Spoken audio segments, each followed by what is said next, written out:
තෙරුවන් සරණයි සියලු දෙනාටම අද 2021 වර්ෂයේ නොවැම්බර් මාසයේ 7 වෙනි ඉරිදා ශ්‍රී ලංකා වේලාවෙන් 12:30ට ආරම්භ කරන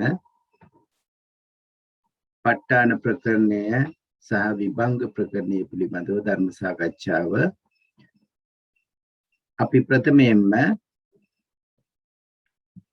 තෙරුවන් නමස්කාර කරලා සජ්ජායනා ගාථාව සජ්ජායනා කරමු. සාදු සාදු සාදු. නමෝ තස්ස භගවතු අරහතු සම්මා සම්බුද්දස්ස. නමෝ තස්ස භගවතු අරහතු සම්මා සම්බුද්දස්ස. නමෝ තස්ස භගවතු අරහතු සම්මා සම්බුද්දස්ස. විචිත්ත මති ගම්බීර මනන්ත නය මණ්ඩිතං ප ဋ ාණං සම්මසන්තස්ස බිමලාමිත බුද්ධියා යස්ස දේහානික මින්සු සුභාචබ්බන්න රංසියෝ නීල පීතා රත් සේතා මංජිට්ඨාච පබස්සරා තං ලෝකනාතං සුගතං ධම්මං ච ජින සේවිතං සංඝං නිරංගනං සෙට්ටං නමාමි සිරසාදරං. සාදු සාදු සාදු. අද ප ဋ ාණ ප්‍රකරණය පිළිබඳව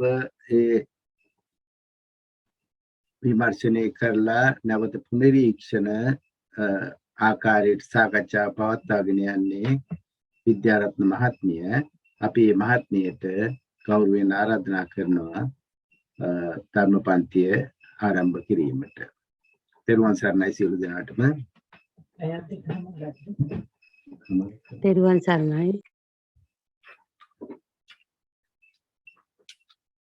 තෙරුවන් සරණයි සියලු දෙනාටම. අපි ගිය සතියේ පිට සතිවල පුනරීක්ෂණය සහ විභාග ප්‍රශ්න පත්‍ර සාකච්ඡා කිරීම තුලින් පුනරීක්ෂණ කටයුතු කරගෙන ආවේ.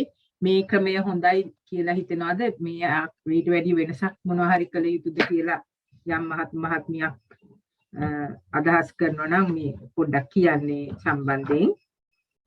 මේ ක්‍රමය හොඳයිද? අපි මේ විදිහටම දිගටම කරගෙන යමුද? කතා කරන්න. මේ ක්‍රමය හොඳයි මිස්. හොඳයි මිස්.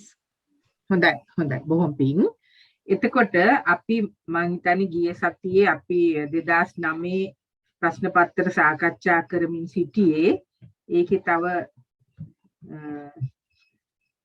කීපයක් තියෙනවා. ඒ අතරට අර සන්නා සමරසිංහ මහත්මිය ඇහුවා 2020 ප්‍රශ්න පත්‍රයේ සම්බන්ධයෙන් යම් පැහැදිලි කිරීමක් කරන්න කියලා. ඒ නිසා අපි ඒක කරලා ඉමුද? මේ මහත්මිය විභාගෙත් කරන නිසා ඒ මහත්මිය කරුණාවෙන් අපිට එවලක් තියෙනවා Skype group එකට. මම හිතන්නේ සියලුම දෙනා දකින්න ඇති ඒ 2020 ප්‍රශ්න පත්‍රයේ. අපි ඒක කරලා ඉමුද? මේ පේන්නේ හොඳයි මැඩම්.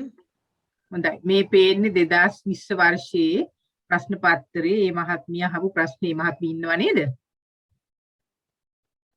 ඉන්නවා මැඩම්. ඉන්නවා. හොඳයි. දැන් මට මතක හැටියට මේ මහත්මිය ඇහුවේ මේකේ මේ විභාගයේ අපි ප ဋ ාණ කොටසට යන්. මේ ස්ක්‍රීන් එක පේනවද? පේනවා. ඒක පේනවා නේද? මේ මොකද done speaking කියලා මේ මොකද්ද? මේ මොකද? මට පේන්නේ නැහැ. ස්ක්‍රීන් එක පේනවද හැමෝටම? හරියට පේන්නේ නැහැ මිස්. අනිත් අයට පේනවද? අකුරු පේන්නේ ආ පේනවා හොඳට මැඩම්. පේනවද? මම ලොකු කරන්න පුළුවන් තරම්. පේනවා. හරි නේද? දානි මහත්මියට පේනවද දැන්? දැන් පේනවා. හරියට බලමු උපරිම හරි දැන් පේනවා. හොඳයි. එතකොට මේකේ මහත්මිය සන්න සමරසිංහ මහත්මිය අහුවේ මේ තුන්වෙනි ප්‍රශ්නය චිත්ත වීති න්‍යාය දැක්වෙන ප්‍රත්‍ය හඳුන්වා දී එම ප්‍රත්‍ය පිළිබඳව පැහැදිලි කරන්න. දැන් මේ ප්‍රත්‍යය ප්‍රශ්නය අහන්නේ චිත්ත වීති න්‍යාය දැක්වෙන ප්‍රත්‍යය හඳුන්වා දී. ප්‍රත්‍ය කියලා නෑ ප්‍රත්‍යය හඳුන්වා දී එම ප්‍රත්‍ය පිළිබඳව පැහැදිලි කරන්න. දැන් මේ චිත්ත වීති න්‍යාය දැක්වෙන ප්‍රත්‍ය අපිට ප්‍රත්‍ය 24න් මොන ප්‍රත්‍ය සම්බන්ධයෙන්ද අපිට එකපාරට 100ට එන්නේ? අනන්තර සමානන්තර උපනිශ්චය පද දෙකක් පහක් තිබුණා. ආරම්මන චිත්ත වීති න්‍යාය චිත්ත වීති න්‍යාය මොකක්ද?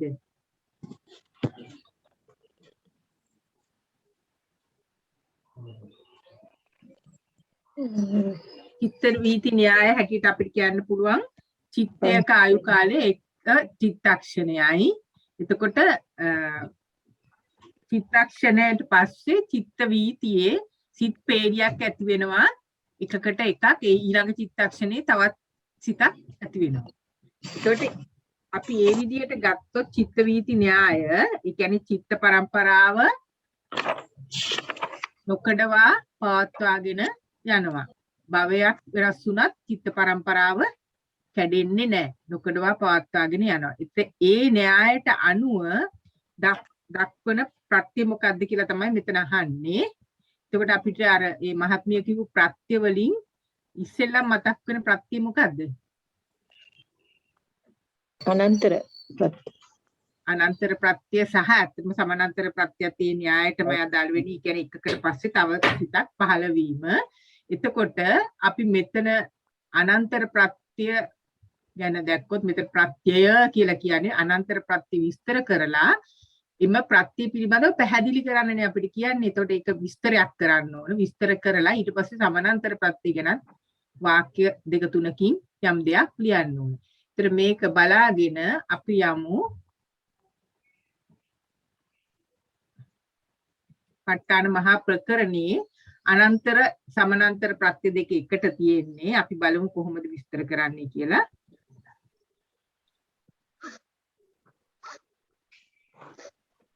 චිත්ත පරම්පරාව නොසිඳී යන පරිදි නිරුද්ධ වන චිත්තයට අනතුරුව තවත් චිත්තයකට ඉපදීම තමයි චිත්ත න්‍යාය. චිත්ත පරම්පරාව නොසිඳී යන පරිදි නිරුද්ධ වන චිත්තයට අනතුරුව තවත් චිත්තයක් ඉපදීම. ඒතර චිත්තේක ආයු කාලයේ චිත්තක්ෂණයයි ඒ චිත්තක්ෂණයේ අවසානයේදී චිත්ත පරම්පරාව නොසිඳී යන පරිදි නිරුද්ධ වන චිත්තයට අනතුරුව තවත් චිත්තයක් ඉපදීම. උපකාර වන ස්වභාවය කියන්නේ ඒ අනන්ත ප්‍රත්‍යයනේ. එතකොට මේ චිත්ත න්‍යාය තියෙන්නේ මෙන්න මේකයි. එතකොට අපි අනන්තර ප්‍රත්‍ය ගැන කෙටියෙන් විස්තර කරන්න ඕන. මේක අහන්නේ ප්‍රශ්නේ ප්‍රත්‍ය සම්බන්ධ විස්තර. එතකොට අනන්තර සමානන්තර ප්‍රත්‍ය දෙක මේ ආචාර මත ભેද අපිට මෙතනදී අවශ්‍ය වෙන්නේ නැහැ. අනන්තර ප්‍රත්‍ය වන්නේද අපි දැන් ඉස්සෙල්ලා අනන්තර ප්‍රත්‍ය කියමු. අනන්තර ප්‍රත්‍ය වන්නේ පූර්ව චිත්තයයි. එතකොට මේ අර අපි ඉස්සෙල්ලා කියපු වගන්තිය කියලා චිත්ත පරම්පරාව නොසිඳී යන පරිදි නිරුද්ධ වන චිත්තයට අනුතුරුව තවත් චිත්තයක් ඉපදීම තමයි න්‍යාය. එතකොට මේ න්‍යායට අනුව චිත්ත වීතියක අපේ ප්‍රශ්නේ තියෙන්නේ චිත්ත වීති න්‍යාය දක්වන ප්‍රත්‍ය හඳුන්වා දී. ඒකට අපිට කියන්න වෙනවා චිත්ත වීති න්‍යාය දක්වන ප්‍රත්‍යය අනන්තර ප්‍රත්‍ය තමයි. ඒක අපි මේ පහ ආකාරයට විස්තර කරනවා කියලා.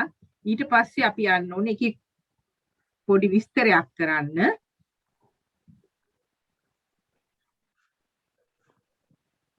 උපන් සිත සැනකින් බිඳෙන්නේ කොතෙක් සිත් බිඳී ගියත් බිඳී යන පූර්ව චිත්තයන් හා සම්බන්ධව ඒ පරම්පරාවට අයත්ව නැවත නැවත සිත් ඉපදීම සිදුවන නිසා සත්වයාගේ පැවැත්ම සිදුවේ. මේක කෙටියෙන් මේක කියන්න වෙනවා. එතකොට මේකේ උදාහරණ කීපයක් කියලා තිනවා. ආවර්ජන චක්කු විඥාන සම්පටිජ්ජන ව්‍යවස්ථා ජවන තදාරම්මන වශයෙන් සිත් උපදනා ක්‍රමයක් ඇත්තේය. ඒ ක්‍රමය අනුව නිරුද්ධ වී යන චිත්තයට අනුතුරුව නැවත නැවත නොනැවතී සිත් ඉපදීම වන්නේ පූර්ව චිත්තය නිසාය. දැන් මේ පෙර සිතේ යම් ශක්තියක් අරගෙන තමයි ඊළඟ ෂණේ සිත උපදින්නේ. අන්නේ ශක්තියට තමයි අපි කියන්නේ අනන්තර ප්‍රත්‍ය ශක්තිය කියලා. එතකොට උදාහරණයකින් මෙතන කියනවා චක්කුද්්වාරික චිත්ත වීතියේ. අපි චක්කුද්්වාරික චිත්ත වීතියට යන් මතක් කර ගැනීමට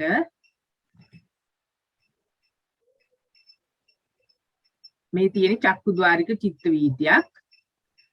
අතීත භවාංග චරණ භවාංග උපච්ඡේදය මේ භවාංග සිත්මයි විපාක සිත්. ඊට පස්සේ පංචද්වාර වර්ජන සිත උපදිනවා. මේ චක්කු විඥාන චිත්ත වීතියක් නිසා පංචද්වාර සිත උපදිනවා. මේක මොන වගේ සිතක්ද? කුසල් සිතක්ද විපාක සිතක්ද අකුසල් සිතක්ද ක්‍රියා සිතක්ද? ක්‍රියා සිතක්. ඊට පස්සේ චක්කු විඥාන සම්පටිජ්ජන සම්තීරණ. චක්කු විඥාන සිත සම්පටිජ්ජන චක්කු විඥාන සිත මොන සිතක්ද? විපාක සිත. අහේතුක විපාක සිතක්. සම්පටිජ්ජන සිතත් අහේතුක විපාක සිතක්. සම්තීරණ සිතත් අහේතුක විපාක සිතක්. මේවා අපි දැනගන්න ඕන.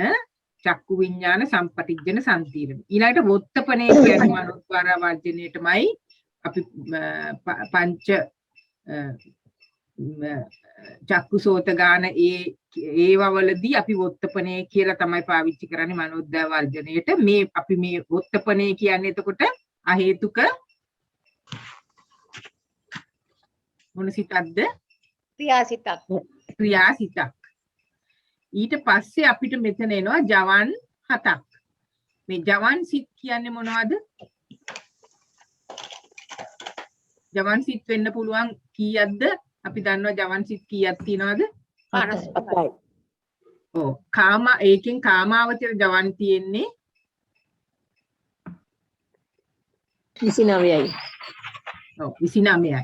ඔන්න දැන් මේ අපි කාමාවචර ජවන් චිත්ත වීතියක් හින්දා කාමාවචර චිත්ත වීතියක් හින්දා අපි බලන්නේ මෙතන ජවන් තියෙන්න පුළුවන් අර ජවන් 29න් මොකක් හරි එක ජවනයක්. එතකොට ඒක අකුසල් ජවනයක් වෙන්න පුළුවන් කුසල් ජවනයක් වෙන්න පුළුවන්. එක්ක අකුසල් ජවන් සිතක් එක්ක කුසල් ජවන් සිතක්. මේ වොත්තපණයෙන් ගන්න යෝනිසෝ අයෝනිසෝ මනසිකාරයේ උඩ මේ ජවනය කුසල හෝ අකුසල වෙනවා. ඒක අපි දන්නව නේද? ඔව්. හොඳයි. ඊට පස්සේ අපිට තදාරම්මන දෙකක් උපදිනවා. මේ තදාරම්මනත් මොන සිද්ද? ඒතයි. විපාක සිත්. ඔව්. දැන් මෙන්න මේ චිත්ත වීතියේදී මේ චිත්ත වීතිය පෙන්වන්න වෙනවා අපිට ලියනකොට මේ චිත්ත වීතිය හඳුන්වලා දීලා ඊට පස්සේ අපිට මේක කොහොමද අනන්තර ප්‍රත්‍යයට සම්බන්ධ කරන්නේ කියලා කියන්න ඕන. චක්කුද්වාර චිත්ත වීතියේ ජවනයේ උපදිනුයේ ඒට කලින් වොත්තපන චිත්තයේ උපන් නිසා. වොත්තපන චිත්තය ඊට කලින් තියෙන සිත තමයි වොත්තපන සිත. වොත්තපන සිත උපන් නිසා ජවන සිත උපදිනවා. නොයසේනම් ජවනයක් නූපදනේ. වොත්තපන චිත්තේ උපදනේ එයට කලින් සම්තීරණ චිත්තය නිසායි. අපි දන්නවා සම්තීරණ ඊට පස්සේ වොත්තපන. ඊළඟට සම්තීරණේ නූපදනේ නම් වොත්තපනේ නූපදින්නේ. ඒ වගේ දිගටම කියාගෙන යනවා සම්තීරණ උපදින්නේ සම්පටිජ්ජන සිත්තේ උපන් නිසා. ওই විදියට කියලා භවාංග සිත වෙනකම්ම යනවා. ගිහිල්ලා කියනවා මෙසේ සෑම සිතක්ම පූර්ව චිත්තය නිසා උපදී. ඊට කලින් සිත නිසා තමයි උපදින්නේ. ඒවාට එසේ ක්‍රමානුකූලව ඉපදීමට ඇත්තා වූ ප්‍රධාන හේතුව පූර්ව චිත්තය. පෙර චිත්තේ ඉපදිච්ච නිසා තමයි ඊළඟ චිත්තය උපදින්නේ. ඊළඟට චිත්ත පරම්පරාව නොසිඳෙන පරිදි නිර්වුල් ලෙස ක්‍රමානුකූලව පස්චිම චිත්තයන්ගේ උප්පත්තියට උපකාර වන පූර්ව චිත්තය අනන්තර ප්‍රත්‍ය වේ. යමක් අතර අනන්තර ප්‍රත්‍යද සමානතරයි කියලා විස්තර කරනවා. අපි දැන් අනන්තර ප්‍රත්‍ය විස්තර කරන හින්දා අපි මේතනින් මේක මේ ඔක්කොම ලියන්න ඕනේ නැහැ. මෙතනින් කරුණු ගන්න පුළුවන් චිත්ත වීතිය පෙන්නලා චිත්ත වීතියේදී එකක් දෙකක් පෙන්වන්න පුළුවන්.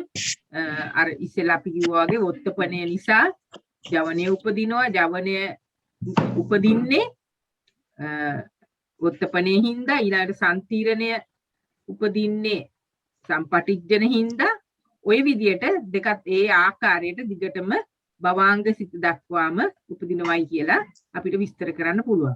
ඊට පස්සේ මේක වැදගත් චිත්ත පරම්පරාව නොසින්දන පරිදි නිර්වුන් ලෙස ක්‍රමානුකූලව පස්චිම චිත්තයන්ගේ උප්පත්තියට උපකාර වන පූර්ව චිත්තය තමයි අනන්තර ප්‍රතිශක්තිය දෙන්නේ. එතකොට පූර්ව චිත්තය තමයි ප්‍රත්‍ය ධර්මය වෙන්නේ. මෙතෙන්ට වෙනකම් පැහැදිලිද? පැහැදිලි මම. හොඳයි. සන්න මහත්මියට පැහැදිලිද? පැහැදිලි. හොඳයි. එතකොට මේක කියනවා අනන්තර දේම සමානතරයි කියලා වචනවල මිස අර්ථයේ වෙනසක් නැහැ කියලා අපි ඒක පොඩ්ඩක් පස්සේ බලමු.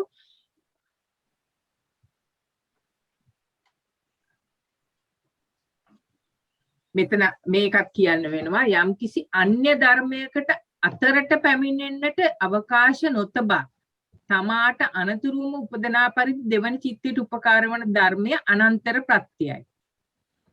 කාලයක් අතරක් නොසිටින සැටියට උපකාර වන ඉපදීමට දෙවන චිත්තයට උපකාර වන ධර්මය සමානතර ප්‍රත්‍යයයි. එතකොට අනන්තර සමානතර දෙකම චිත්ත වීතියකින් තමයි විස්තර කරන්නේ. මේක ප්‍රතිශක්තියින් දෙකක්. තමාට අනතුරු උපදනා දෙවනි චිත්තයට උපකාර වන ධර්මය අනන්තර ප්‍රත්‍යයයි. ඒ කියන්නේ කලින් සිත තමයි අනන්තර ප්‍රත්‍ය වෙන්නේ. ඊළඟට කියනවා කාලයක් අතරක් නොසිටින හැටියට උපකාර ඉපදීමට දෙවනි චිත්තයට උපකාර වන ධර්මයේ සමානතර ප්‍රත්‍යය. ඒතර මේ දෙකම අපිට මේ විදියට විස්තර කරන්න පුළුවන්. මේක ආචාර්ය මත ගොඩක් තියෙනවා. අපි ඒක අවශ්‍ය වෙන එකක් නැහැ. ඊළඟට අපි කිව්වා මේක න්‍යාය. ඊට පස්සේ මේ විදියට කියලා අපිට වෙනවා ප්‍රත්‍ය පිළිබඳ විස්තර කරන්න එපයි. එතකොට අපි ප්‍රත්‍යෝත්පන්නත් විස්තර කරන්න ඕන. ඒක අපි ත්‍රිරාශියට ගිහිලා බලමුද ඒක කරගන්න පුළුවන්ද?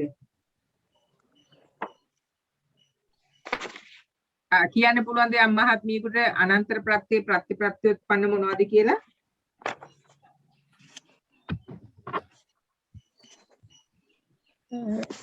අරහන්ත චුති වර්ජිත පූර්ව එකුන් අණු චිත්තය චෛතසික 52යි ප්‍රත්‍ය වෙනවා. අරහන්ත චුති සහිත එකුන් අණු චිත්තයත් චෛතසික 52ත් ප්‍රත්‍යෝත්පන්න වෙනවා. බොහොම හොඳයි, බොහොම පිං. එතකොට දැන් මෙතන කිව්වා ඇත්තටම සිත් 89යි චෛතසික 52යි. නමුත් ප්‍රත්‍ය වෙන්නේ අරහන්ත එකක කිව්වා අරහන්ත චුත සිත වර්ජිත කියලා, අනිත් එකේ කිව්වා අරහන්ත චුත සිත සහිත කියලා. ඇයි එහෙම කිව්වේ කියලා විස්තර කරන්න පුළුවන්ද? හේතුව කියන්න පුළුවන්ද යම් මහත්මියකට?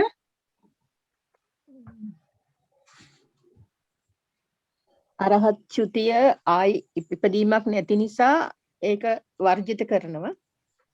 නමුත් අරහන්ත චුති සහිතව දෙන්නේ මේ ප්‍රත්‍යෝත්පන්න වෙනකොට. මොකද ප්‍රත්‍ය ලැබලා තමයි අරහන්ත චුතිය අවසන් වෙන්නේ. ඒක නිසා ඒකට ප්‍රත්‍ය සහිතයි කියනවා.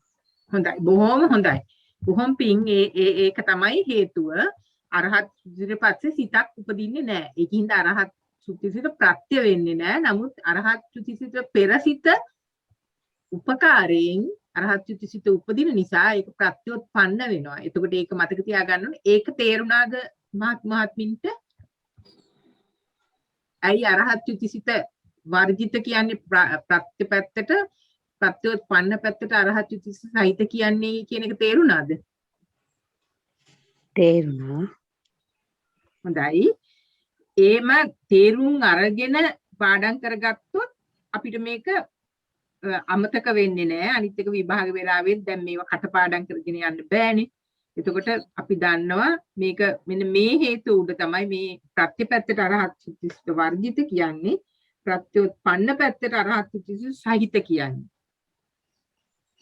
අනිත් එක ප්‍රත්‍යපැත්තේ පූර්ව චිත්තයන් කියන්න ඕන, ප්‍රත්‍යෝත්පන්න පැත්තේ පස්චිම කියන එක ඒ වචන සඳහන් වෙන්න ඕන. එතකොට මේ ප්‍රත්‍යෝත්පන්න ටික කියලා මේ ප්‍රශ්නේ එතනින්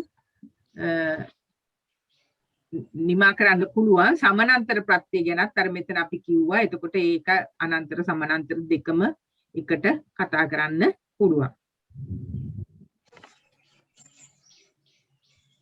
මේ ප්‍රශ්නෙට පිළිතුර පැහැදිලිද? මොනවා හරි ප්‍රශ්නේ පොඩ්ඩක් අර අවුල්ුනේ මේ චිත්ත වීති න්‍යාය කියපු හින්දා චිත්ත න්‍යාය කිව්වනම් ටක් ගාලා තේරෙනවා ඒක සමානතර ප්‍රත්‍යයයි කියලා. ඉතින් ඒතකොට චිත්ත වීති න්‍යාය කිව්වහම මම ඒකයි අර පහක්ම ගත්තා. ඒ පහෙන් කොයික තෝරගන්නද කියලා හිතා ගන්න බැරි නිසා තමයි මැඩම්ගෙන් ඇහුවේ. මේ හොඳයි චිත්ත න්‍යාය කිව්වනම් ඒක පැහැදිලි නේ. ඔව්.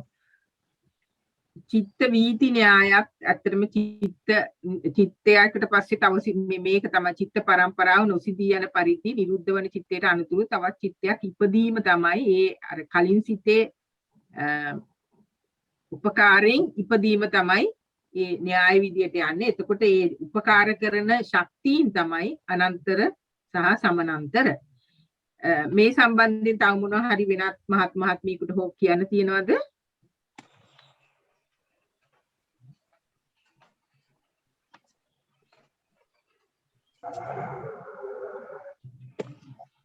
හොඳයි. එහෙම නැත්නම් අපි මේකෙම ඊළඟ ප්‍රශ්නෙට යනවාද? එහෙම නැත්නම් වෙනත් මේ ඉස්සෙල්ලා කර හිටපු එකේ අපි කොටස කරනවාද? මේකෙම දැන් මේ තුලින් අනන්තර සමානතර ප්‍රත්‍යයන් මේ පුනරීක්ෂණයක් සිදු වුණාද? ඔව් මැඩම් මේ ටික ඉවර කරලා ඉඳිනු නේද? හොඳයි. එතකොට මේ සූවිසි ප්‍රත්‍ය පිළිවෙලින් හඳුන්වා දී ප ဋ ාණ යන පදේ පැහැදිලි කරන්න. දැන් සූවිසි ප්‍රත්‍ය පිළිවෙලින් හඳුන්වා දෙන්න පුළුවන්ද? ඔව්. ඒක අපි විස්තර කරන්න ඕනද? ප්‍රත්‍ය උද්දේශය ඇත්තටම ප්‍රත්‍ය උද්දේශයේදී අපි දන්නවා හේතුපච්චයෝ ආරම්මනපච්චයෝ අධිපතිපච්චයෝ ඒ විදිහට අවසානයේ විගත පච්චයෝ අවිගත පච්චයෝ කියලා සූවිසි ප්‍රත්‍යයන් පිළිවෙලින් හඳුන්වා දෙන්න ඕන. ඒ පිළිවෙලින් කියන වචනේ වැදගත්. අපි මේ විදියටම පිළිවෙලින් හඳුන්වා දෙන්න ඕන. ඊළඟට ප ဋ ාණ යන පදය පැහැදිලි කරන්න. එතෙන්දී අපි මොනවද කියන්නේ?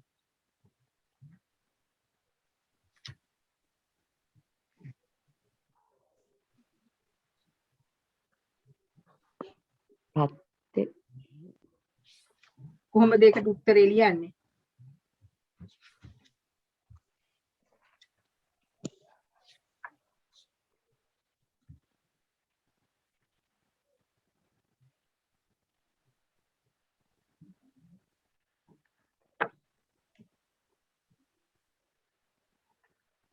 මෙතනදී අපිට කියන්න පුළුවන් මම මේකට මෙතනින් අයින් වෙලා මම ආයෙ පෙන්නන්නම් මේ ෆීර් අපේ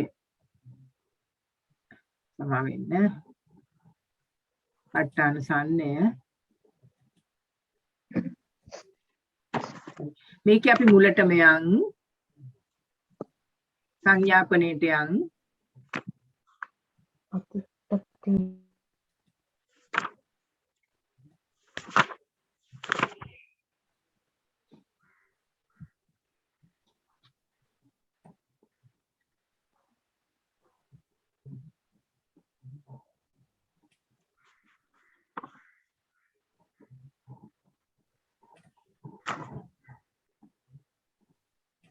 හොඳයි මෙන්න මෙතන බලන්න. මෙතන අපිට යම් දෙයක් කියන මේ ප්‍රස්තාවනා කියලා තියෙන්නේ. භාග්‍යවතුන් වහන්සේ සර්වඥ පද ප්‍රාප්තව මේ විදිහට කියලා මේ අසජි හාමුදුරු මහරහතන් වහන්සේ උපතිස්ස පරිබ්‍රාජකයට කියපු ගාථාව ඊට පස්සේ කියනවා දැන් මෙතන මේ යේ ධම්මා හේතුප්පබවා තේසං හේතුන් තථාගතෝ ආහ මේ මොකද්ද මේ කියන්නේ? මේ කියන්නේ හේතු ප්‍රත්‍ය ගැනද හේතුඵල වාදය ගැනද?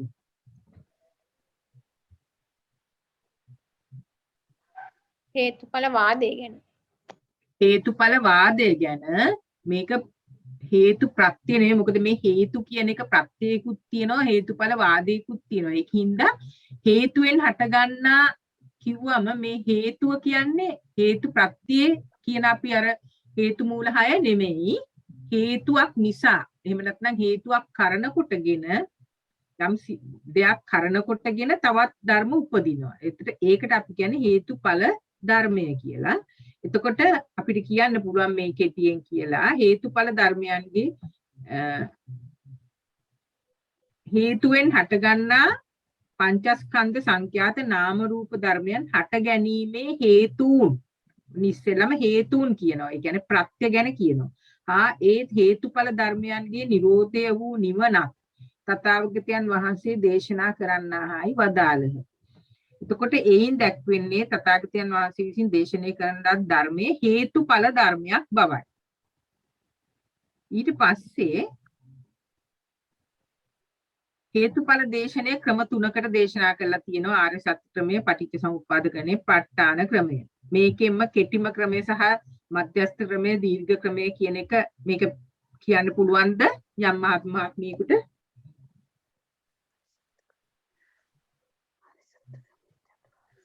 එක එක කිව්වොත් ආර්ය සත්‍ය ක්‍රමය කියන්නේ හේතුඵල ධර්මයේ දේශනයක්ද?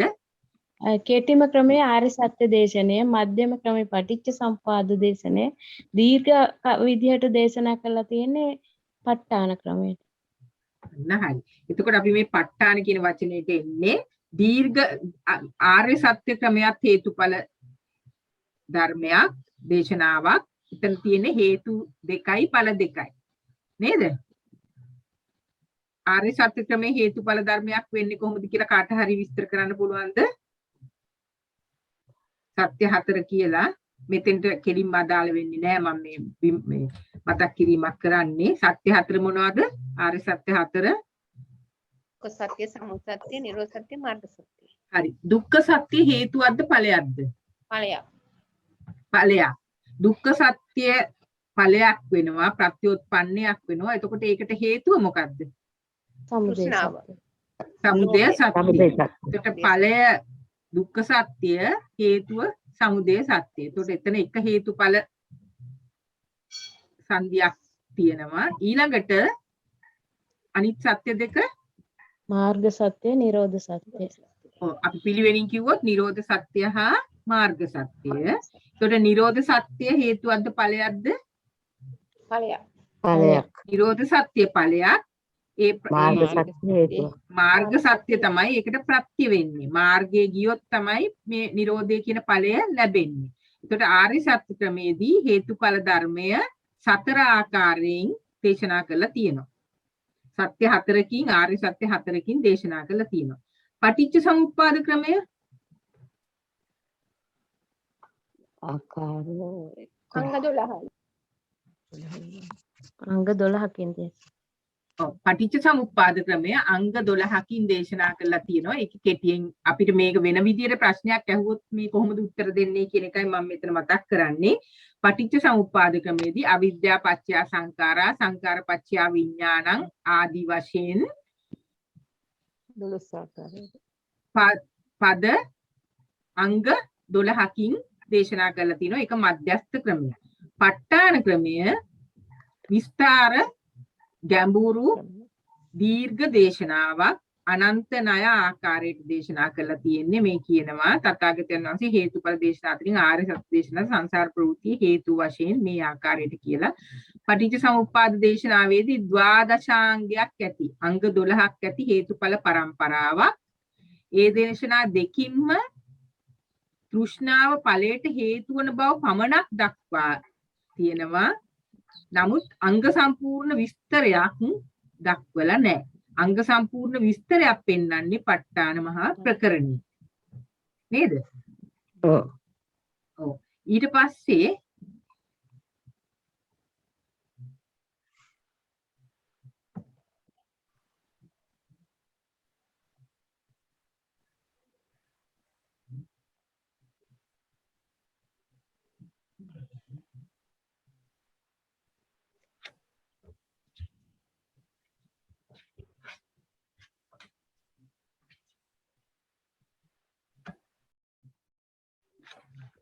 ඇහෙන්නේ නැතුව යනවා. නෑ මම තාම කතා කරේ නෑ. sorry. ඊට පස්සේ ඔව්. ওই විදියට විස්තර කරන්න පුළුවන්. ඊළඟට දැන් අපි මෙතන අපි නැවත ප්‍රශ්නයට එමු. මෙතන අහන්නේ අපෙන් සූවිසි ප්‍රත්‍ය පිළිවෙලින් හඳුන්වා දී ප ဋ ාණ යන පදය පැහැදිලි කරන්න. ප ဋ ාණය කියන පදය පැහැදිලි කරන්නේ කොහොමද?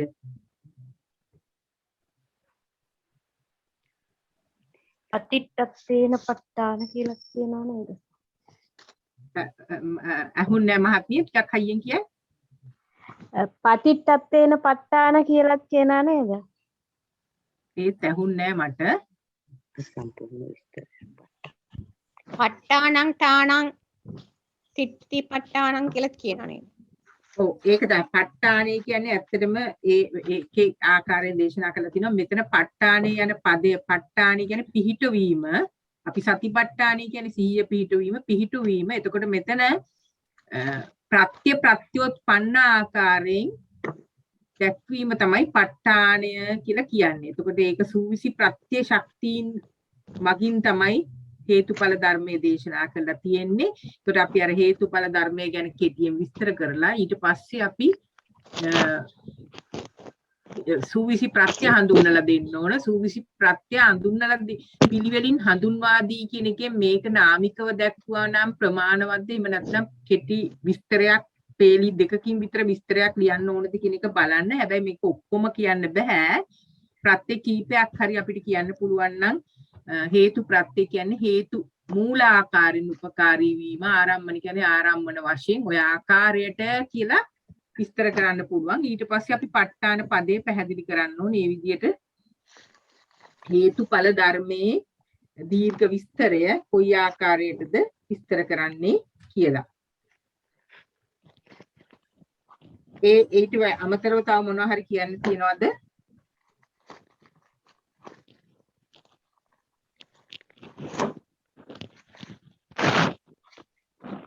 මෙතන තව දුරටත් කියන්න පුළුවන් ප ဋ ාණ 24කින් ප ဋ ාණ ප්‍රකරණේ හේතුඵල ධර්මයේ දේශනා කරලා තියෙනවායි කියලා අපිට ප ဋ ාණ ගැන යම් කෙටි විස්තරයක් පේලි 5-6කින් තියන්න පුළුවන්. තික ප ဋ ාණ, දුක ප ဋ ාණ ආදී ප ဋ ාණ 6ක්. ඊට පස්සේ ණය ක්‍රම 4ක්. මේ ඔක්කොම ලියන්න බෑ. ණය ක්‍රම 4ක් ලියන්න වෙනවා. එකක් දෙකක් ලියලා ආදී වශයෙන් ණය ක්‍රම 4කින් කියලා. ඊට පස්සේ ප ဋ ාණ 24කින් මේ ප ဋ ාණ මහ ප්‍රකරණය දක්වලා තියෙනවායි කියලා. මේකේ ගැඹුරක් පෙන්වන්න වෙනවා. මේක කොහොමද අනන්ත ණය වෙන්නේ කියන එකත් පොඩ්ඩක් කෙටියෙන් පැහැදිලි කරන්න පුළුවන්. ඒක පැහැදිලිද? ඒ සම්බන්ධයෙන් යම් දෙයක් කියන්න තියෙනවද තව?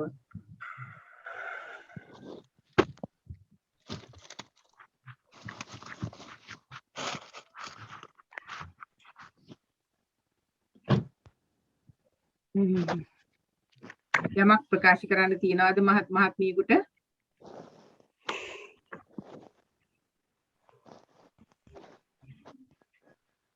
හොඳයි. එහෙනම් අපි ඊළඟ ප්‍රශ්නෙට යන්. දෙවැනි ප්‍රශ්නේ හේතු ප්‍රත්‍යයෙන් හටගනු ලබන සිද්දක්වා ආරම්භන ප්‍රත්‍ය හේතු ප්‍රත්‍ය අතර ඇති වෙනස පැහැදිලි කරන්න. ඉස්සෙල්ලා අපිට කියනවා හේතු ප්‍රත්‍යයෙන් හටගනු ලබන සිද්දක් වන්න කියලා. අපි ඒ කොටසට බලමු. දැන් ඒකට මොකද්ද දෙන්න පුළුවන් උත්තරේ?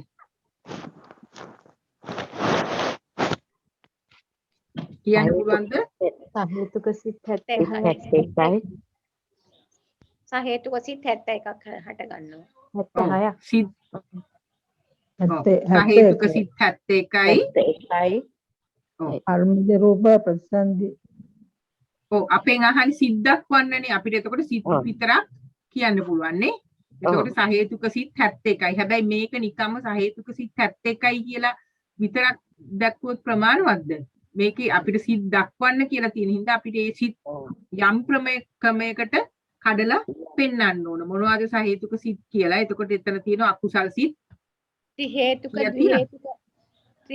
ද්වි හේතුක ඒක හේතුක වශයෙන් කියන්න පුළුවන් නේද මැඩම්? ඔව් මෙහෙමයි අපිට ඉස්සෙල්ලා කියන්න පුළුවන් කුසල් අකුසල් විපාක ක්‍රියා හැටියට. එතකොට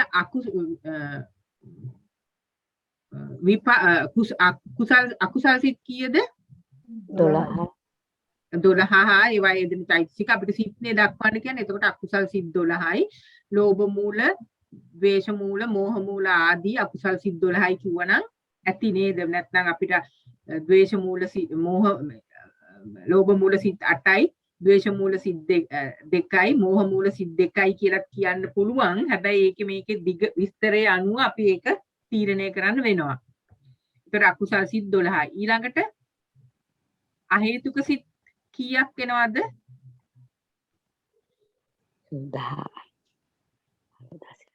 18යි. ඔව් දැන් හේතු ප්‍රත්‍යයට අහේතුක සිත් එනවද? හේතු ප්‍රත්‍යයට අහේතුක සිත් අදාළද? නැහැ. එතකොට අපිට කියන්න පුළුවන් අහේතුක සිත් එන්නේ නැහැ. ඊළඟට එනවා කුසල් සිත්. කුසල් සිත් තියෙනවා කාමාවචර කුසල් සිත්, රූපාවචර, අරූපාවචර ඒ ආකාරයට. එතකොට කාමාවචර කුසල් සිත් කීයද? කාමාවචර කුසල සිත් 8යි. 8යි. මහා කුසල් සිත් 8යි. ඊට පස්සේ තව මොනවද කුසල් සිත් වලට තියෙන්නේ? රූපාවචර 5යි අරූපාවචර 4යි. රූපාවචර 5යි අරූපාවචර 4යි. ලෝකෝත්තරක් තියනවද? ලෝකෝත්තර මාර්ග සිත් 4.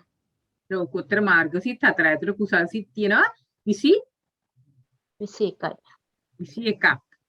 ඊළඟට අපි පිළිවෙලට යන් අකුසල් කිව්වා හේතුක සිත් අදාළ වෙන්නේ නැහැ හේතු ප්‍රත්‍යයට. ඊට පස්සේ කුසල් සිත් ඔක්කොම ටික කිව්වා අපි දැන්. ඊට පස්සේ විපාක සිත් 36යි. ඔව් 36න් අපිට යම් දෙයක් අදාළ වෙන්නේ නැහැ. ලෝකෝත්තර 4. ලෝකෝත්තර 4න් නැද්ද? දැන් අපි විපාක අපි ආයි නැවත යමු අහේතුක සිත් 18නේ මෙතන අයින් වෙන්නේ. ඒතකොට අහේතුක විපාක සිත් තියනවද? අහේතුක විපාක සිත් අයිති වෙන්නේ නැහැ 15. අන්න හරි. අහේතුක විපාක සිත් 15යි. මොකද ක්‍රියා සිත් තුන අනිත් තුන. ඒතකොට අහේතුක විපාක සිත් 15ක් අයිති වෙන්නේ නැහැ. එතකොට සිත් 36න් ඒ 15 අයින් කරන්න ඕන. ඒ අයින් කළා ඒ ගාන ලියන්න පුළුවන්. ඊට පස්සේ ක්‍රියාසිත. ක්‍රියාසිත කීයක් තියෙනවද ඔක්කොම? ක්‍රියාසිත 20යි. 20යි. ඒ 20න් අයින් වෙනවද යම් ප්‍රමාණයක්? නෑ. ක්‍රියාසිත 20 ඇතුලේ අහේතුක ක්‍රියා තියෙනවද? 3ක් තියෙනවා. 3ක් තියෙනවා. ඒතකොට ඒ 3 අයින් කරන්න ඕන. එතකොට තමයි 18ක් අයින් වෙන්නේ. විපාක සිත් වලින් 15ක් අයින් වෙන්න ඕන. ක්‍රියා සිත් වලින් 3ක් අයින් වෙන්න ඕන. මොකද එතකොට අහේතුක සිත් 18 හැදෙන්නේ එහෙමයි. එතකොට අපිට ඒක අයින් කරලා ඉතිරි සිත් ටික කියන්න පුළුවන්. ඒතර 3ක් අයින් කරාම එතන එන්නේ 17යි.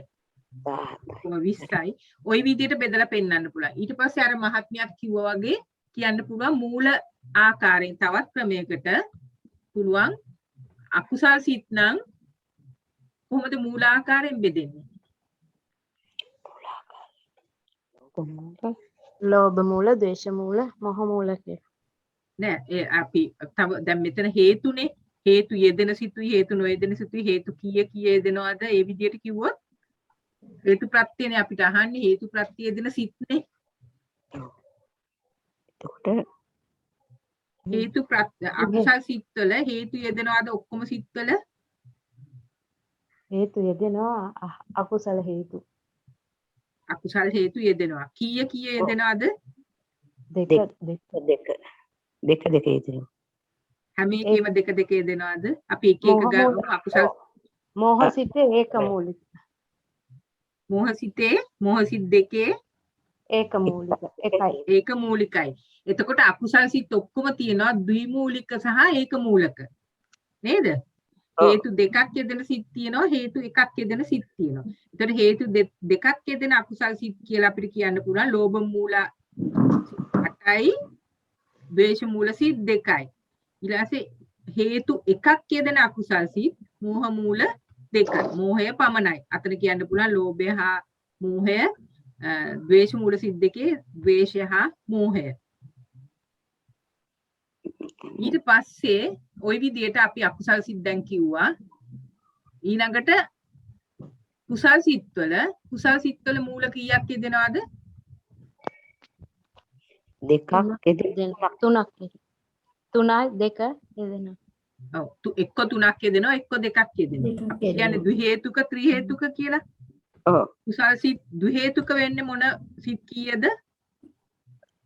ඥාන සම්පයුක්ත සිත් සිත් කීයද එතන? සිත් හතරක් හේතුකයි හේතුක හතරක් වෙනවා. කාමාවචර ඥාන විප්පයුක්ත සිත් හතර. ඊට පස්සේ ත්‍රි හේතුක වෙනවා කීයක්ද? ඒත් හතරයි ඥාන සම්පයුක්ත. ඔව් ඒ කාමාවචර විතරයිනේ. තව තියෙනවානේ රූපාවචර අරූපාවචර ලෝකෝත්තර. ඒවා හේතුකයි. ඔව් ඒ එතනට සිත් කීයක් එන්න ඕනේද එතකොට? අතන හතරක් අයින් වුණාම ඒ වුණාම මෙතන 27යි 27යි 4යි 31යි. කීයක්ද? 12යි. ඔක්කොම කුසල් සිත් කීයද? 21යි. 21න් හතරක් අයින් වුණාම 17යි. 17යි. ත්‍රි හේතුක සිත් 17යි, ද්වි හේතුක සිත් 4යි. කුසල් සිත්වල.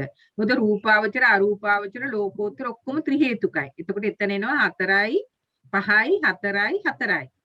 5යි 4යි 9යි, 10යි 13ක් එනවා. එතකොට ත්‍රි හේතුක සිත් 13යි, ද්වි හේතුක සිත් 13ට තවත් 4ක් උඩින් එකතු වෙන්න ඕන. කාමාවචර ත්‍රි හේතුක. එතකොට 13, 14, 15, 16, 17යි. ත්‍රි හේතුක සිත් 17යි, ද්වි හේතුක සිත් 4යි. ඔන්න කුසල පැත්ත. එතකොට ඒ විදියට පෙන්වන්න පුළුවන් අකුසල් සිත් මෙච්චරයි. කුසල් සිත්වල දැන් මේ කතා කරන්නේ මූල යෙදෙන ආකාරයට. ඒතර අහේතුක සිත්වල මූල එකක්වත් යෙදෙන්නේ නැහැ. ඒකින්ද ප්‍රත්‍යඋත්පන්න මේ හේතු ප්‍රත්‍යේ ප්‍රත්‍යනීක ධර්ම වලට යන්නේ. ප්‍රත්‍ය වෙන්නේ ප්‍රත්‍යඋත්පන්න වලට අදාළ වෙන්නේ නැහැ. ඒ විදියට අපිට පෙන්වන්න පුළුවන්. ඊළඟට ක්‍රියාසිත ගැනත් අපිට කියන්න පුළුවන්. ක්‍රියාසිත්වල මොනවාද ක්‍රියාසිත්වල යෙදෙන මූල එන්නේ? මූල කීය යෙදෙනවද? 3 අහේතුක 3 එකක්වත් යෙදෙන්නේ නැහැ.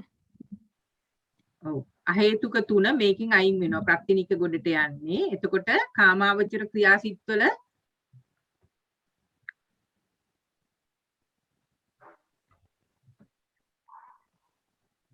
මූල කීයක් යෙදෙනවද? දෙකක් යෙදෙනවා තුනක් යෙදෙනවා. දෙකක් යෙදෙනවා තුනක් යෙදෙනවා. අර කාමාවචර කුසල් සිත් 8 කිව්වා වගේ. දෙකක් යෙදෙනේවා 4යි, තුනක් යෙදෙනේවා 4යි. නේද? ඔව්. ඔව්. එතකොට ක්‍රියාසිත්වල ඉතිරි ක්‍රියාසිත්වල රූපාවචර සිත් 5යි, අරූපාවචර සිත් 4යි, ලෝකෝත්තර ක්‍රියාසිත තියනවද? නැහැ. නැහැ. එතකොට ඒ 5යි 4යි ත්‍රි හේතුකමයි. එතකොට ක්‍රියාසිත තියෙනවා 9ක් ත්‍රි හේතුකයි, කාමාවචර 4 එකතු කරාම 13ක් ත්‍රි හේතුකයි, ද්වි හේතුක 4යි. ඔන්න ඔය ආකාරයට ඒක හේතු මූල යෙදෙන ආකාරයට සිත් වෙන් කරන්න පුළුවන්. දැන් මෙතන ප්‍රශ්නේ අහන්නේ තූසි සමවෙන්න හේතු ප්‍රත්‍යයෙන් හටු ගන්නු ලබන සිත් දක්වා. එතකොට සිත් දක්වන්න උනම අපිට මේක මෙච්චර විස්තරයක් අවශ්‍ය වෙන්නේ නැහැ. නමුත් මේක සමරයිස් කරන්න පුළුවන් වෙන්න ඕනේ. එතකොට හේතු ප්‍රත්‍යයෙන් හටගෙන ලබන සිත් තියෙන්නේ 71යි. සහේතුක සිත් 71. හැබැයි ඒක පෙන්වන්න පුළුවන් නම් හොඳයි. මුල් 3ක් යෙදෙන සිත් මෙන්න මෙච්චරයි. ඒක තව දුරටත් කුසල් අකුසල් කුසල් විපාක ක්‍රියා විදියට පෙන්වන්න පුළුවන් නම් හොඳයි. ඊළඟට මූල 3ක් යෙදෙන සිත් අලෝභ අදෝෂ අමෝහ යෙදෙන සිත් මේවා. එතකොට විපාක සිත්වල යෙදෙන මූල මොනවාද? අව්‍යාකත මූල. ක්‍රියා සිත්වල යෙදෙන්නේ අව්‍යාකත මූල. කුසල් සිත්වල විතරයි කුසල මූල යෙදෙන්නේ. මම මේ කියන එක තේරෙනවද?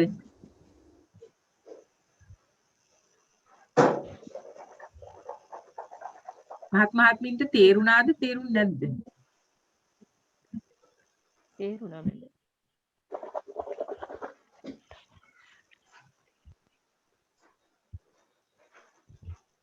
තේරුණාද? සන්න මහත්මියට තේරුණාද? තේරුණා. ඔව්. හේතු ප්‍රත්‍යයෙන් හටගන්න සිත් දක්වන්නේ කොහම අපිට එක උත්තරයකින් කියන්න පුළුවන් සිත් 71යි කියලා.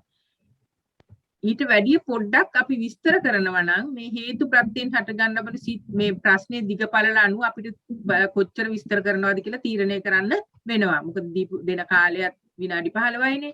එතකොට අපිට මේ හේතු සම්බන්ධයෙන් හින්දාහන්නේ අපිට කියන්න පුළුවන් හේතු තුනක් යෙදෙන සිත් මෙච්චරයි. ඒකේ බ්‍රේක් ඩවුන් එකක් පුළුවන් නම් දෙන්න කුසල් අකුසල් විපාක ඒවයි යෙදෙන්නේ කුසල මූල 3 කුසල මූල 2 කුසල් සිත්වල ඊළඟට විපාක සිත්වල යෙදෙන්නේ අව්‍යාකත මූල 1 3 1 2 සංඛ්‍යාව දීලා ඊළඟට ඒ විදිහට පෙන්වන්න පුළුවන්. ඊළඟට හේතු දෙකක් යෙදෙන සිත් මොනවද කියලා පෙන්වන්න පුළුවන් නම් හොඳයි.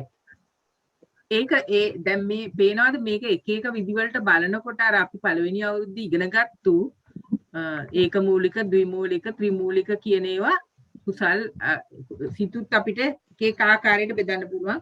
කුසල් අකුසල් කුසල් විපාක ක්‍රියා කියලා බෙදන්න පුළුවන්.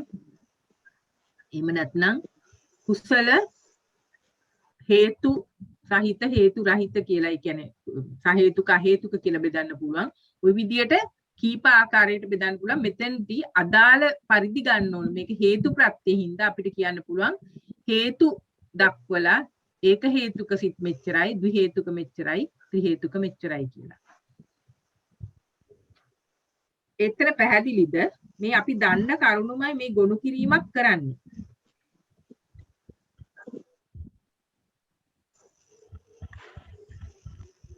එතකොට ආරම්මන ප්‍රත්‍ය හා හේතු ප්‍රත්‍ය අතර ඇති වෙනස මොකක්ද වෙනස?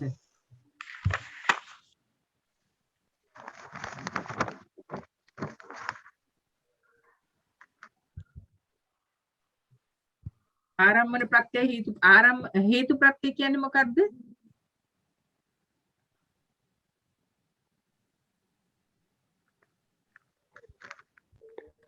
හේතු වශයෙන් මහත්මාත්මින් කතා කරන්නේ නැත්නම් මම දන්නේ නැහැ තේරුණාද නැද්ද කියලා. මූල හේතු භාවයෙන් වශයෙන් උපකාර වෙන. මූල භාවයෙන් උපකාරී වීම. එතකොට ගසකට මුල් වගේ මේ සිත් තදින් පිහිටන්න උපකාර වෙනවා. එතකොට ලෝභ මූල සිත් 8ට ලෝභය හා මෝහය උපකාර වෙනවා. මූල භාවයෙන් ඒ ලෝභ මූල සිත් 8 තදින් ඇති වෙන්න. එතකොට ඒක මූල භාවයෙන් අර ගසකට මුල් වගේ කියන එක පෙන්වන්න ඕන. ඊළඟට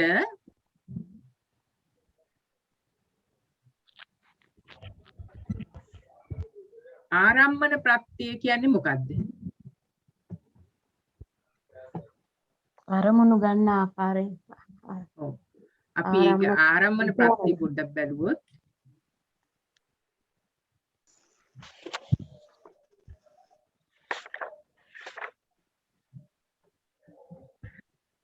අධිපති මම තව පොඩ්ඩක් උඩට යන්නම්.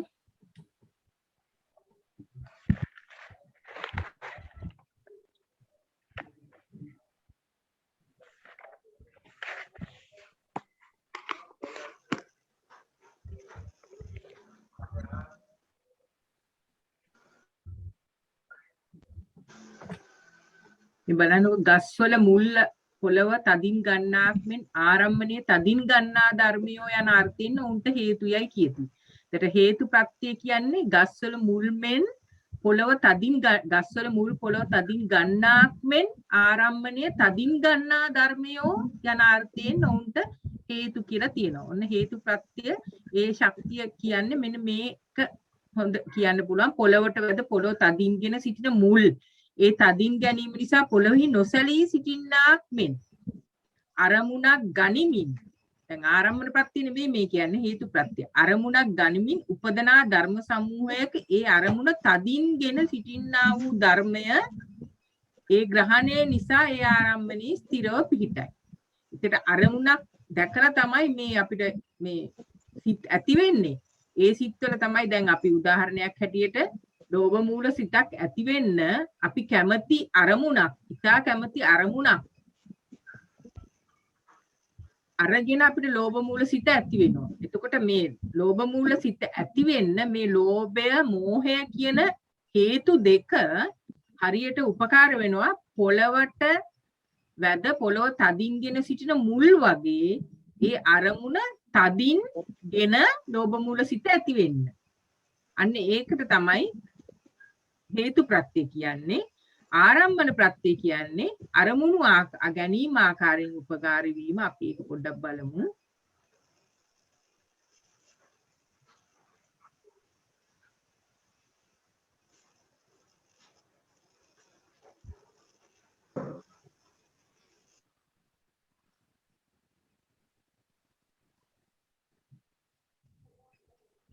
හරි.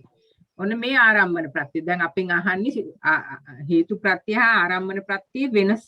හේතු ප්‍රත්‍ය පොළවට මුල් වගේ උපකාර වෙනවා ඒ අරමුණ අරගෙන ඒ සිත තදින් පිහිටන්න. ආරම්භන ප්‍රත්‍ය කියන්නේ සිත නම් අරමුණු දැනීමයි. දැනීම යනු එක්තරා ගැනීමකි. දැනීම යම් කිසි අන්දයක් පිළිබඳව දත යුතු වූ අන්දයක් නැති කල්හි නොලත් කල්හි දැනීමක් ඇතිවිය නොහැක. මේ ඔක්කොම කියන්න ඕනේ නැහැ.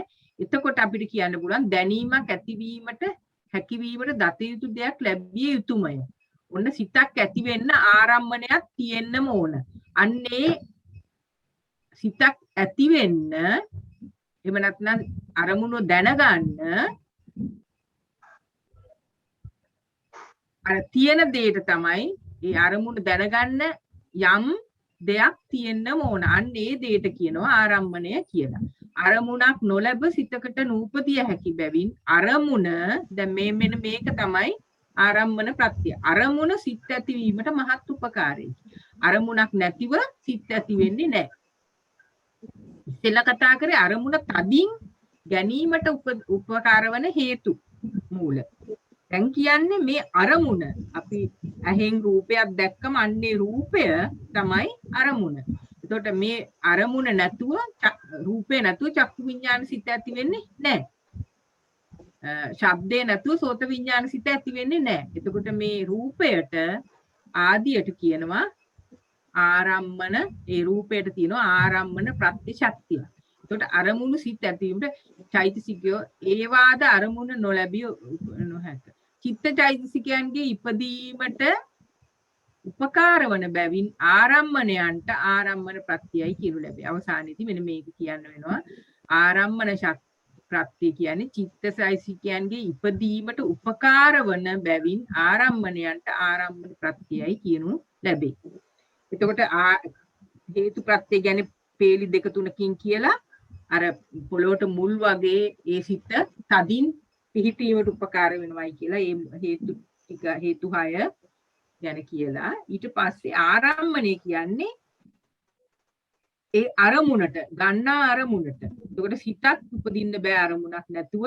මෙන්න මේ ගන්න අරමුණට තමයි ආරම්මන ප්‍රත්‍ය කියලා කියන්නේ. ආරම්මන ප්‍රතිශක්තිය කියන්නේ මේ අරමුණේ තියෙන යම් ශක්තියක්. එතකොට ඒක උපකාර වෙනවා චිත්ත චෛතසිකයන්ගේ ඉපදීමට උපකාර වන බැවින් ඒකට කියනවා ආරම්මන ප්‍රත්‍යයයි කියලා.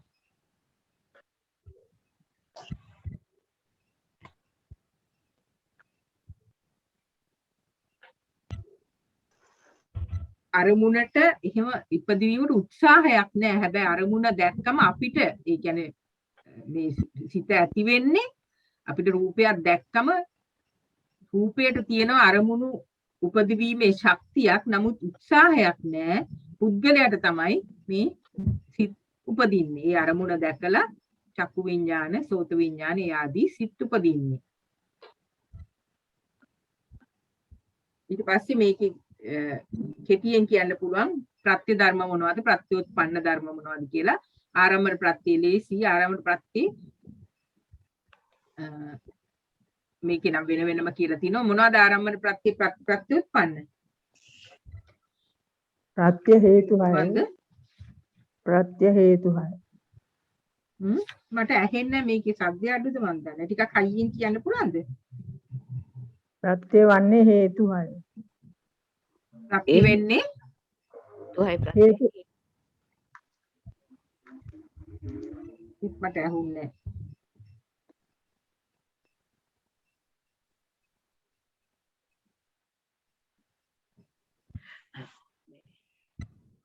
අතීත අනාගත. ප්‍රත්‍ය ධර්ම කියන්න පුළුවන් දෙයක් මහත්මියකට? නාම රූප ධර්ම දෙකම ප්‍රත්‍ය වෙනවා. සිත් 89යි චෛතසික 52යි රූප 28යි නිර්වාණයයි ප්‍රඥප්ති. නාම ඔව්. ධර්ම පමණක් ප්‍රත්‍යෝත්පන්න වෙනවා. සිත් 89යි චෛතසික 52යි. අන්න හරි. එතකොට අපිට අර කාල ගැනත් කියන්න වෙනවා. වර්තමාන අතීත අනාගත ඒ විදිහට කියලා නිර්වාණයේදී කාල මුක්ත නිර්වාණය කියලා කියන්න ඕන නේද? ඔව් හොඳයි. මේ සිත් 89යි චෛතසික 52යි සබ්බේ ධම්මානේ. එතකොට සියලුම ධර්ම සිත් චෛතසික රූප නිර්වාණ ප්‍රඥප්තින්. එතකොට මෙතන අර කියන්න වෙනවා අතීත වර්තමාන අනාගත කියන එක සිත් වලට කියලා නිර්වාණයට කියන්න ඕන කාල මුක්ත නිවන හා ප්‍රඥප්තින්. ඊට පස්සේ ප්‍රත්‍යෝත්පන්න පැත්තට අපිට එන්නේ සිත් සහ චෛතසික පමණයි. සිත් 89 චෛතසික 52යි. ඒක පැහැදිලිද? පැහැදිලි. හොඳයි. එතකොට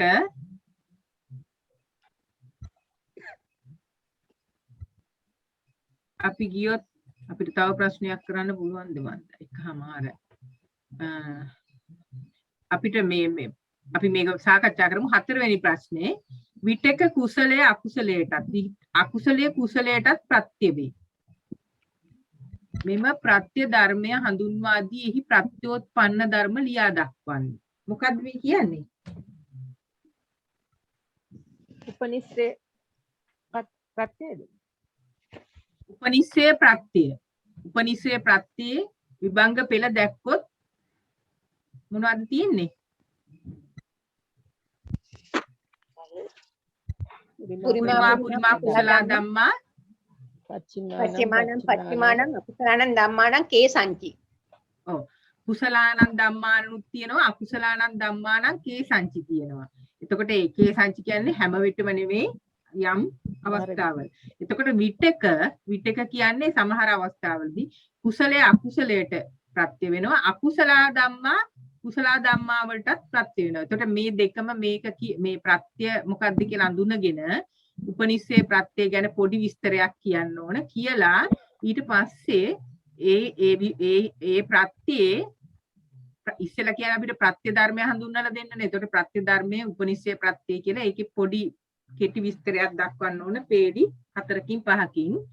ඊළඟට ප්‍රත්‍යෝත්පන්න ධර්ම ලියලා දක්වන්න ඕන. අපි මේකට ලෑස්ති වෙලා එන්න ඊළඟ සතියේ කතා කරමු මේ 4 වෙනි 5 වෙනි 6 වෙනි මේ තුනවත් කතා කරන්න පුළුවන්ද බලමු.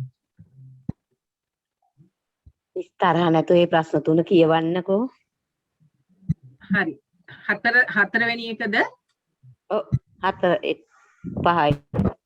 ඔව් අපි මේ ස්කයිප් ගෲප් එකට අපේ මේ ස්වර්ණ සමරසිංහ මහත්මිය දාලා තියෙනවා. මේ ස්කයිප් ගෲප් එක ප ဋ ාණ විභංග ගෲප් එක බැලුවා නම් ඒකට ඇතුල් වෙලා ඉන්න මහත්මීන්ට මේක පේනවා. කෝකටත් මම කියවන්නම්. 4 වෙනි ප්‍රශ්නේ විතක කුසලය අකුසලයටත් ඒක හරි. අකුසලය කුසලයටත් ප්‍රත්‍ය වේ. මෙම ප්‍රත්‍ය ධර්මය හඳුන්වා දී එහි ප්‍රත්‍යෝත්පන්න ධර්ම ලියා දක්වන්න. ඒ 4 වෙනි එක. 5 වෙනි එක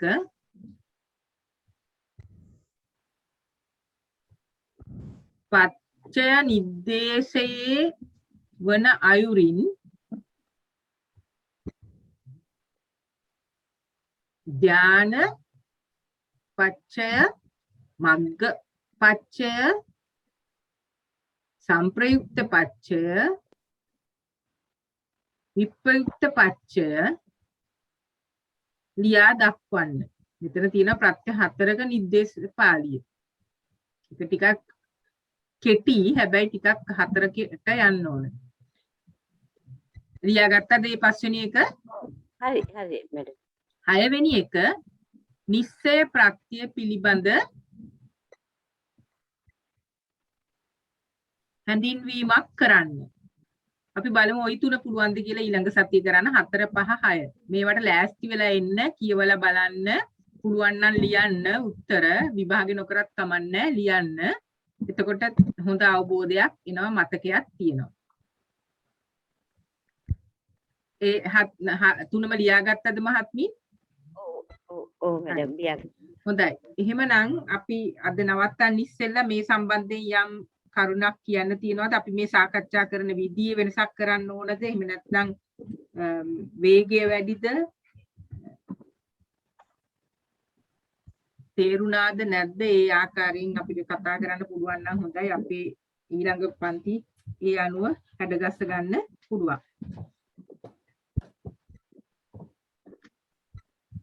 යම් අදහසක් තියෙනවද?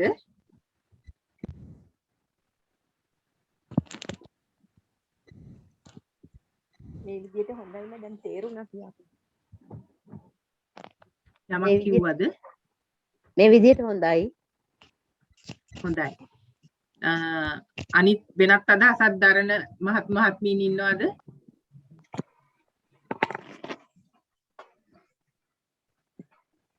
හොඳයි. එහෙම නැත්නම් අපි අද මේ ප ဋ ාණ සාකච්ඡාව අවසන් කරලා විභංග සාකච්ඡාව පටන් ගන්නවා.